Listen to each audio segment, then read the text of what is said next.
Hi అండి, అందరు ఎలా ఉన్నారు? బాగున్నారా? ఈరోజు నేను టమాటా నిల్వ పచ్చడి చేస్తున్నాను. పక్క కొలతలతో ఇలా కనుక మీరు పచ్చడి చేసినట్లయితే 6 నెలల పాటు స్టోర్గా ఉంటుంది. చాలా పర్ఫెక్ట్గా వస్తుంది. ఎండతో పని లేకుండా ఏ సీజన్ అయినా పర్లేదు, ఇంట్లోనే ఈజీగా ఒక హాఫ్ అన్ అవర్లో 1 అవర్లో పెట్టుకోవచ్చు. వీడియో స్కిప్ చేయకుండా చూడండి. 1/2 kg టమాటాలు తీసుకుంటున్నాను. అది మొత్తం వాష్ చేసేసుకొని ఇలా మొత్తం వాటర్ లేకుండా తుడిచేసుకోవాలి. వాటర్ కనుక ఉన్నట్టయితే పచ్చడి త్వరగా పాడైపోతుంది. చూసారు కదండి, ఇలా వాటర్ లేకుండా తుడిచేసుకోవాలి. ఇలా తుడిచేసుకొని చిన్న పీసెస్ లాగా కట్ చేసుకొని ఇక్కడ 1 టమాటా తీసుకొని నేను 4 లేదా 6 పీసెస్ లాగా కట్ చేసుకుంటున్నాను. ఇలా కట్ చేసుకొని ఒక హాఫ్ అన్ అవర్ పాటు పక్కకు పెట్టేసుకోండి. వాటర్ అనేది డ్రై అయిపోతాయి.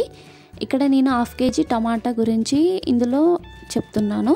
ఒకవేళ మీరు 1 kg పచ్చడి పెట్టుకోవాలనుకుంటే నేను చెప్పే కొలతలకి క్వాంటిటీ అనేది డబల్ తీసుకోండి.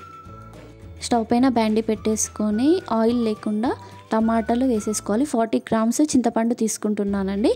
ఇక్కడ నాకు చింతపండు అనేది కొంచెం పులుపు ఉంది కాబట్టి నేను కొంచెం తక్కువ తీసుకుంటున్నాను.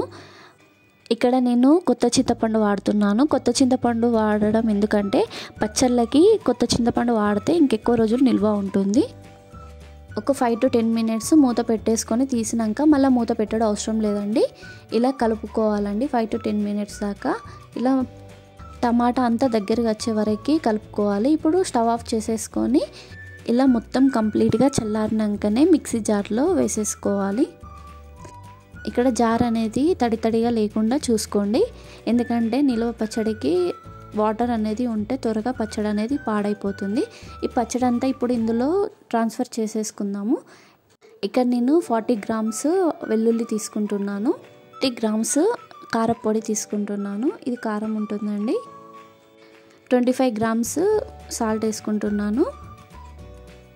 1 teaspoon పసుపు యాడ్ చేసుకుంటున్నాను. ఇందులోనే ఆవపొడి 3 tablespoons వేసుకుంటున్నాను. 1 teaspoon మెంతి పొడి కూడా తీసుకుంటున్నాను. ఇక్కడ నేను మెంతులు జీలకర్ర దూరగా వేయించుకున్నాను. ఇప్పుడు ఇవన్నిటిని మంచిగా ఫైన్ పేస్ట్ లాగా చేసేసుకోవాలి. ఇక్కడ మనకు సాల్ట్ కనుక తక్కువ అనిపించినట్టయితే ఇక్కడ యాడ్ చేసేసుకోవాలి. స్టవ్ పైన బ్యాండీ పెట్టేసుకొని 200 ml ఆయిల్ వేసేసుకోవాలి. ఆయిల్ హీట్ అయ్యాక ఇందులో 1 teaspoon మినప్పప్పు, 1 teaspoon ఆవాలు, 2 tablespoons జీలకర్ర, ఒక ఎండు పచ్చిమిర్చి కూడా చిన్నగా కట్ చేసుకొని వేసుకుంటున్నాను. ఇందులోనే 4-5 వెల్లుల్లి వేసుకొని 2 రెమ్మల కరివేపాకు వేసేసుకొని ఇలా వేయించుకోవాలి. ఇలా కలిపేసుకున్నాక ఇప్పుడు మనం ఫైన్ చేసుకున్న పేస్ట్ని కూడా ఇందులో వేసేసుకొని కలపాలండి. ఇప్పుడు ఈ టమాటా పేస్ట్ని మొత్తము ఆయిల్ అనేది అబ్జర్వ్ చేసుకొని మళ్ళీ సపరేట్ అయ్యేంత వరకు కలుపుకోవాలి. ఇదంతా ప్రాసెస్ 5 to 10 minutes పడుతుందండి. లో ఫ్లేమ్లోనే చేసేసుకోవాలి. అప్పుడే పచ్చడి అనేది మనకు 6 months పాటు నిల్వ ఉంటుంది.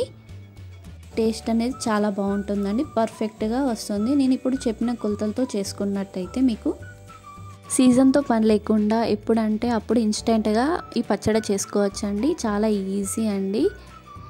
పచ్చడిలో ఉండే పచ్చిదనం అంతా ఇలా వెళ్ళిపోవాలండి. మనం కలుపుతూ ఉండాలి. ఆయిల్ అనేది అబ్జర్వ్ చేసుకొని రిలీజ్ అవుతుంది కదా, అప్పుడే మనకి పచ్చడి అనేది నిల్వ ఉంటుంది. లేకపోతే త్వరగా పాడైపోతుంది. చూసారు కదండి, ఆయిల్ అనేది ఎలా పైకి వస్తుందో. ఇప్పుడు మనకి పచ్చడి అనేది పర్ఫెక్ట్గా వచ్చిందండి. ఇప్పుడు స్టవ్ ఆఫ్ చేసుకోవాలండి. జార్లో కానీ ఎయిర్ పోనీ కంటైనర్లో కానీ ఈ పచ్చడి అనేది నిల్వ చేసుకుంటే 6 months పాటు ఇలా నిల్వ ఉంటుంది. మీకు కూడా ఈ వీడియో నచ్చినట్లయితే లైక్, షేర్, సబ్స్క్రైబ్ చేసుకోండి. మరిన్ని వీడియోల కోసం టేస్ట్ ఆఫ్ తెలుగు కిచెన్ని సబ్స్క్రైబ్ చేసేసుకోండి. అంతేనండి. బాయ్.